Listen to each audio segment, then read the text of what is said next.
Okay, this is example 7, check understanding 7A from page 273. And we are going to solve, now that we know something about imaginary and complex numbers, we're going to see where this comes into play when I'm solving this quadratic equation. Now, when I'm solving this equation, I go back to the section before where we learned to solve by taking square roots.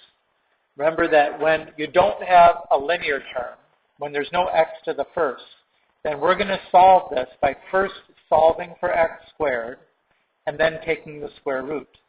So in this case, let's subtract 48 from both sides.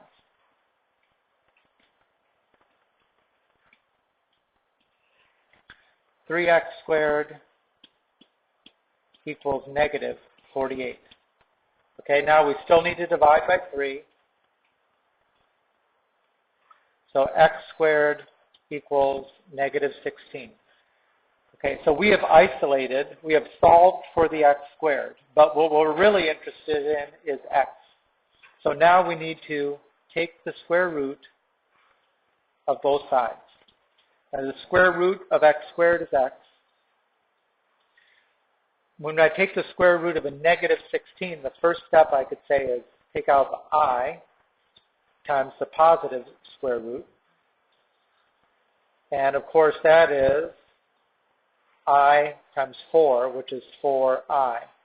But remember that whenever you take a square root, you have to consider both the positive and the negative, right?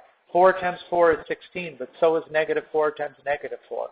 So this has to be plus or minus, plus or minus. So go ahead and look at the example above that and do the check understanding 7B and 7C. The answers to those problems are, for 7B, plus or minus I times the square root of 30. And for 7C, it's plus or minus 1/2 I.